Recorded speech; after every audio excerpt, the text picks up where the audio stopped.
To my YouTube channel ज्ञान education. आज के इस वीडियो में हम पढ़ेंगे क्लास 10 ज्योग्राफी का chapter number 3 which is water resources. मतलब कि जो वाटर है वो हमारे यूज़ कैसे आता है, वो हम एज अ रिसोर्स कैसे यूज़ करते हैं, उसके बारे में हम पढ़ेंगे। ठीक है, तो चलिए स्टार्ट करते हैं। तो सबसे पहले हम यहाँ लिखा है कि हम जानते हैं कि हमारी जो अर्थ की सरफेस है वो 3/4, जो हमारी अर्थ का जो पार्ट है वो 3/4 पार्ट जो है वो वाटर से कवर्ड है ना। लेकिन हमारे पास सिर्फ स्मॉल प्रोपोर्शन ऑफ वाटर है जो कि फ्रेश वाटर है, ठीक है, जिसको हम यूज़ करते हैं। ठीक है, फ्रेश वाटर हम कहाँ से ऑब्टेन करते हैं? हमारी अर्थ की सरफेस से, ठीक है, जिसको हम ग्राउंड वाटर भी कहते हैं। ठीक है, और ये जो ग्राउंड वाटर है ना, ये क्या हो रहा है, धीरे धीरे क्या होता जा रहा है, रिन्यूड, मतलब कि धीरे धीरे कम होता जा रहा है ना। और इस ग्राउंड वाटर को हम लगातार किस चीज़ से क्या रीयूज़ करते हैं? Hydrological cycle. हाइड्रोलॉजिकल साइकिल में क्या होता है, हम वाटर को दोबारा से रीयूज़ करते हैं। ठीक है, जितना भी जो वाटर है वो हाइड्रोलॉजिकल साइकिल के थ्रू रिन्यूएबल रिसोर्स में चेंज होता है। मतलब कि अगर कोई वाटर है जो हमने यूज़ करा हुआ है, ठीक है, और अब वो वाटर यूज़ करने लायक नहीं है, तो हम उसको हाइड्रोलॉजिकल साइकिल के थ्रू दोबारा से यूज़ करने लायक बना सकते हैं। ठीक है, अब देखो, हम जानते हैं कि हमारे 3/4 पार्ट, हमारी अर्थ सरफेस का जो 3/4 पार्ट है वो वाटर से कवर्ड है। लेकिन और वाटर क्या एक रिन्यूएबल रिसोर्स भी है, लेकिन फिर भी हम अपने अर्थ के, अपने ग्लोब पे बहुत सारी जगहों पे देखते हैं कि कुछ जगह पर क्या है, लोगों को वाटर स्कैरिसिटी यानी पानी की कमी से जूझना पड़ता है। ऐसा क्यों है? देखो, 2025 के आसपास हम देखेंगे कि 2 बिलियन से ज़्यादा लोगों को वाटर स्कैरिसिटी से जूझना पड़ेगा। पर ऐसा है क्यों, है ना, उसके बारे में हम पढ़ते हैं। तो देखो, यहाँ पर दे रखा है water scarcity and the need for water conservation and management. कि वाटर स्कैरिसिटी क्या होता है, मतलब कि वाटर की कमी क्या होती है और हमें वाटर को कंजर्व या उसको मैनेजमेंट करने की क्यों ज़रूरत है। ठीक है, उसके बारे में हम यहाँ पर पढ़ेंगे। तो देखो, हमने पढ़ा था कि वाटर क्या रिन्यूएबल रिसोर्स है ना। इसलिए ये तो एकदम डिफ़िकल्ट या कह सकते हैं इम्पॉसिबल है कि कहीं भी किसी भी जगह पर वाटर स्कैरिसिटी हो, है ना। लेकिन फिर भी हमारा जो वाटर है ना, हमारा जो वाटर है वो बहुत सारी जगहों पे कम पाया जाता है। क्यों? देखो, जब भी हम वाटर की बात करते हैं तो हम क्या सोचते हैं कि अगर वाटर स्कैरिसिटी है तो मतलब उस जगह पे लो रेनफॉल हो रही है या फिर सूखा पड़ा है ना। जैसे कि राजस्थान हो गया, वहाँ की महिलाएं क्या करती हैं, वहाँ के वुमेन्स क्या करती हैं, जगह जगह पर क्या मटके लेकर दूर दूर से पानी भर कर लाती हैं ना। तो इसलिए हम देखते हैं कि बहुत सारी जगहों पर वाटर स्कैरिसिटी पाई जाती है। लेकिन ये वाटर स्कैरिसिटी होती क्यों है? सबसे पहले इसका रीज़न है ओवर एक्सप्लॉयटेशन। मतलब कि वाटर स्कैरिसिटी का ओवर एक्सप्लॉयटेशन, एक्सेसिव यूज़, मतलब बहुत ज़्यादा मात्रा में यूज़, और unequal access of water among different social groups. मतलब कि डिफरेंट सोशल ग्रुप्स के बीच में unequal access of water. Unequal access मतलब कि जैसे कुछ अमीर लोग होते हैं ना, उनको कभी भी वाटर स्कैरिसिटी जैसी प्रॉब्लम को फेस नहीं करना पड़ता है ना। उनके पास अच्छी मात्रा में आसानी से पानी अवेलेबल रहता है। लेकिन जो गरीब लोग होते हैं उनको वाटर स्कैरिसिटी से जूझना पड़ता है, उनको उस प्रॉब्लम को फेस करना पड़ता है ना। इसी को क्या कहेंगे हम? अनइक्वल एक्सेस, ठीक है, बिटवीन सोशल ग्रुप्स। ठीक है, तो देखो, जब भी हम वाटर स्कैरिसिटी की बात करते हैं, है ना, तो वाटर स्कैरिसिटी होती कहाँ पर है, क्यों होती है, इसके बारे में हमें जानना ज़रूरी है।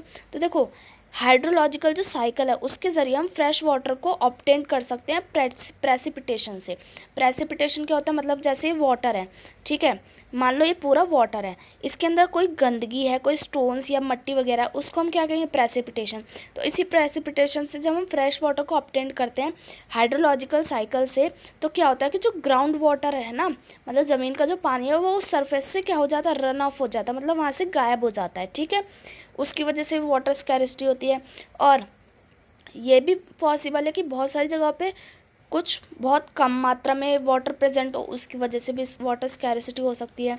फॉर एग्जांपल कि कोई लार्ज ग्रोइंग पॉपुलेशन एरिया, मतलब जहाँ पर कह सकते हैं कि पॉपुलेशन भी बहुत ज़्यादा और वो एरिया बहुत ज़्यादा मात्रा में ग्रो भी कर, है ना।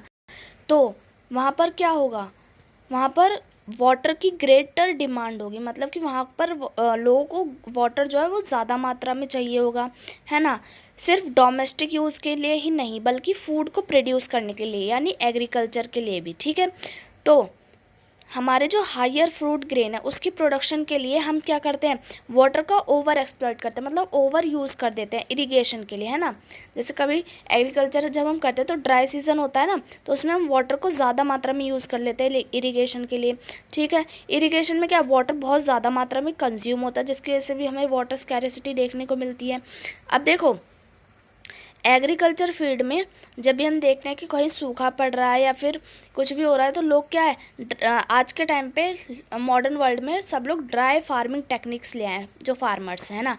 आपने टेलीविज़न में या एडवर्टाइजमेंट में भी टेलीविज़न या एडवर्टाइजमेंट में भी पढ़ा होगा कि जो ज़्यादातर फार्मर है वो क्या अपने ओन वेल्स और ट्यूबवेल्स के थ्रू फार्मिंग करते हैं, इरिगेशन करते हैं।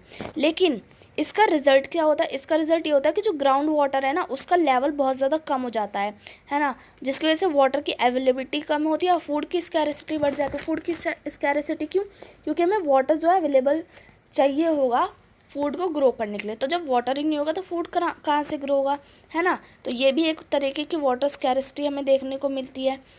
अब देखो यहाँ पर एक पिक्चर दे रखी है, इसमें ये बच्चा हर जगह पानी है लेकिन ये फिर भी अपने हाथ में पीने का पानी लेकर जा रहा है।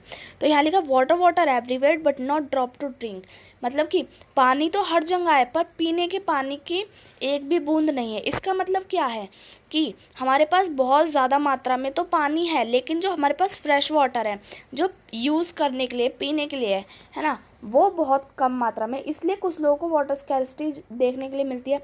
अभी जो वाटर स्कैरिसिटी है ना, ये क्वांटिटी और क्वालिटी दोनों के बेस पर होती है। क्वांटिटी मतलब कि ऐसी जगह जहाँ पर रेनफॉल ही नहीं होता या फिर कह सकते हैं सूखा पड़ा रहता है, वहाँ पर तो क्वांटिटी होती है। लेकिन जैसे अभी हमने पिक्चर में देखा कि पानी तो हर जगह है लेकिन पीने का पानी नहीं है, तो वो क्वालिटी बेस्ड हो गया, ठीक है। अब देखो यहाँ पर लिखा है कि इंडिपेंडेंस के बाद इंडिया में इंडस्ट्रियलाइजेशन और अर्बनाइजेशन की बहुत ज़्यादा ग्रोथ हुई है, जिसकी वजह से लोगों को अपॉर्चुनिटी भी मिली है। लेकिन जो इंडस्ट्रियलाइजेशन है, जो एमएनसीज कंपनियां हैं, इनके इंक्रीजमेंट के साथ क्या हुआ है कि जो वाटर है ना, वाटर स्कैरिसिटी का मैटर है वो बहुत ज़्यादा इंक्रीज़ हो गया है। मतलब कि जो इंडस्ट्रीज़ हैं उनको रन करने के लिए बहुत ज़्यादा मात्रा में पावर चाहिए होती है, जो वो किससे लेते हैं, वाटर से लेते हैं, जो कि कहाँ से, हाइड्रो इलेक्ट्रिक पावर बनाते हैं उस वाटर से, ठीक है। आज के टाइम पे इंडिया में हाइड्रो इलेक्ट्रिक पावर कम से कम 22% यूज़ करी जाती है। मतलब जितनी भी इलेक्ट्रिसिटी हम यूज़ करते हैं उसमें से 22% जो इलेक्ट्रिसिटी होती है वो किससे बनी होती है, हाइड्रो इलेक्ट्रिक पावर यानी वाटर से बनी होती है, ठीक है। अब देखो हमारा जो अर्बन एरिया है ना, वहाँ पर बहुत ज़्यादा मात्रा में पॉपुलेशन है, तो जो अर्बन लाइफस्टाइल है वो उसको भी एनर्जी की रिक्वायरमेंट होती है। ये एनर्जी वो कहाँ से लेते हैं, वाटर से ही लेते हैं, ठीक है। अब देखो यहाँ पर दिया हुआ है कि जो हाउसिंग सोसाइटी और कॉलोनीज़ हैं सिटीज़ में, वो क्या करते हैं, अपने ऑन पंपिंग डिवाइस बना देते हैं ताकि उनको वाटर स्कैरिसिटी फेस करना करनी पड़े, जिसकी वजह से क्या होता है, वाटर का ओवर एक्सप्लॉयटेशन होता है और बहुत सारी जगह पे क्या होता है, वाटर स्कैरिसिटी देखने को मिलती है, ठीक है। इसी के साथ हम देखते हैं कि क्वांटिटी के बेस पर तो वाटर स्कैरिसिटी होती है, लेकिन ऐसी जगह जहाँ पर वाटर अवेलेबल है वहाँ कैसे वाटर स्कैरिसिटी होगी, है ना। अभी हमने पढ़ा था कि अगर कहीं पर bad quality of water present है तो वहाँ पर भी हमें स्कैरिसिटी देखने को मिलती है। जैसे हमने इस पिक्चर में देखा था कि यहाँ पर ये बच्चा हर जगह पर पानी प्रेजेंट है बहुत ज़्यादा मात्रा में, लेकिन ये फिर भी अपने हाथ में पानी की बॉटल लेकर जा रहा है जो पीने के लिए। तो देखो क्वांटिटी के बेस पर तो हमने देखा है, और ये है हमारा क्वालिटी बेस्ड पर, ठीक है, जहाँ पर पानी हर जगह प्रेजेंट है बट पीने के लिए प्रेजेंट नहीं है। इसी को हम क्या कहेंगे, क्वालिटी बेस्ड वाटर स्कैरिसिटी, ठीक है। अब देखो जब लोगों की पॉपुलेशन बढ़ती है तो जो एम्पल वाटर हमारे पास क्या है, एम्पल वाटर है, फ्रेश वाटर जो है एम्पल है, मतलब कि बहुत कम मात्रा में है, तो ये लोगों की नीड्स पूरी नहीं कर सकता है ना। इसमें क्या होता है, हमारी जो इंडस्ट्रीज़ होती हैं और हम लोग जो डोमेस्टिक यूज़ करते हैं वाटर का, हमारी इंडस्ट्रीज़ भी वाटर का यूज़ करती हैं, और जो केमिकल पेस्टिसाइड फर्टिलाइज़र इन सब चीज़ों में भी क्या होते हैं, वाटर का यूज़ होता है ना। इसी की वजह से हमारा और ज़्यादा क्वालिटी बेस्ड वाटर स्कैरिसिटी देखने को मिलती है। इसी के चलते गवर्नमेंट ऑफ इंडिया ने क्या करा, वाटर की क्वालिटी को इम्प्रूव करने के लिए बहुत सारे मूवमेंट चलाए, और क्या जल जीवन मिशन भी उन्होंने चलाया। जल जीवन मिशन का गोल क्या था कि हर एक रूरल हाउस होल्ड, मतलब कि ग्रामीण इलाकों में हर एक लोगों को, हर एक पर्सन को क्या मिलेगा, पोर्टेबल पाइप वाटर मिलेगा रोज़ 5 लीटर है ना, मतलब कि एक इंडिविजुअल को रोज़ 55 लीटर है ना, सॉरी 55 लीटर वाटर मिलेगा यूज़ करने के लिए, ठीक है। जिसकी वजह से क्या होगा, वाटर की रेगुलरिटी भी बनी रहेगी और वाटर का ज़्यादा यूज़ भी नहीं होगा, ठीक है। अभी मैं देखते हैं कि हमने पहले से ही वाटर को कंजर्व और मैनेज करने के तरीके सीखे हैं, ठीक है, जिसकी वजह से हमारे फूड स्कैरेसिटी नहीं हो मतलब कि फूड स्कैरेसिटी नहीं होगी अगर हम वाटर को कंजर्व और मैनेज करेंगे। हमें कोई बीमारी नहीं होगी, है ना, हमारा लिवलीहुड अच्छे से चलेगा, हम अपनी सारी एक्टिविटीज़ को अच्छे से कर सकते हैं।